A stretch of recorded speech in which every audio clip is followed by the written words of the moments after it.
We begin our program with broken hearts in yet another American town, which today became the site of yet another deadly school shooting. A high school in Parkland, Florida became the scene of chaos and panic just before the end of the school day. The Broward County Sheriff says at least 17 people are dead. 17 people.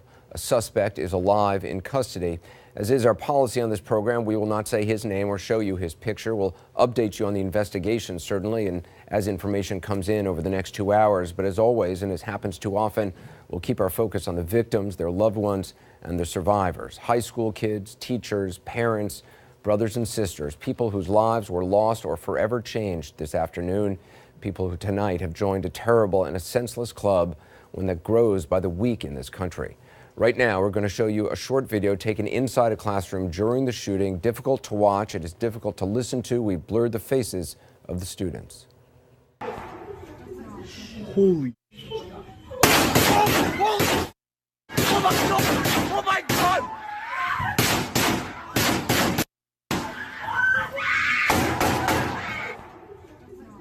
Holy. Oh my God!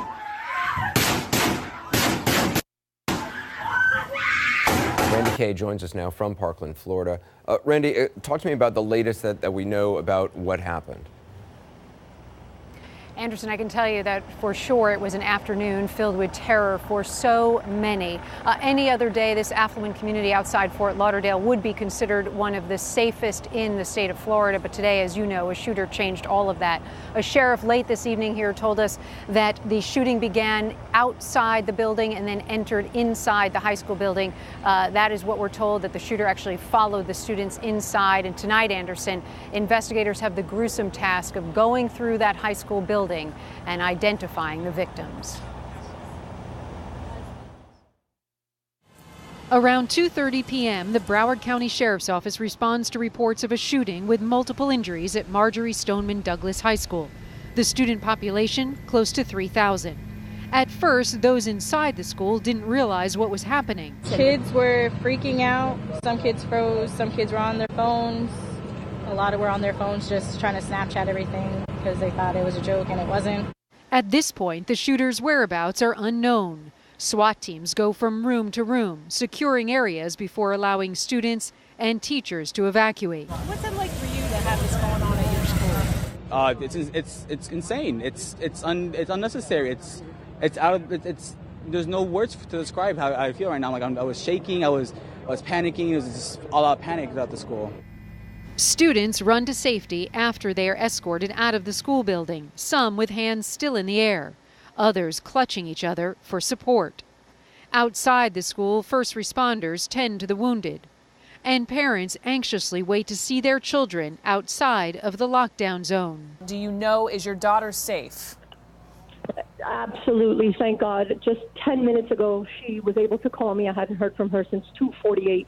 She kept texting me, and she said that she was hiding, that she was fine, but for me to please call 911 because there was somebody hurt on the 3rd floor in the 1200 building. She was very nervous. She said that she could hear the person who was shot, crying out for help and just was, a nervous wreck. The FBI and ATF joined local law enforcement on site. Police say they know the identity of the suspect and confirm he has left the school grounds. Just before 4 p.m., the Broward County Sheriff's Office announces they found the shooter and arrested him without incident. Randy, I understand you've been speaking to families who are there as well.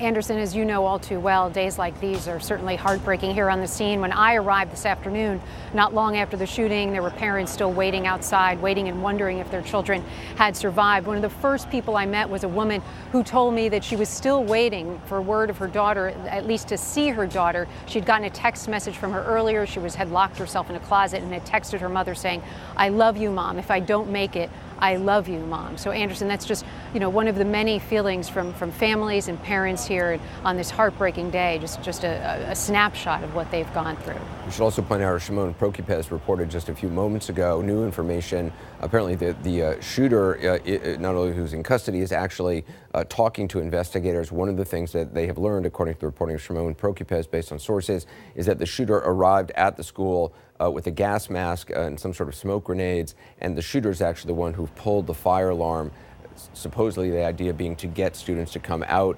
and have this be as big a mass casualty incident as possible.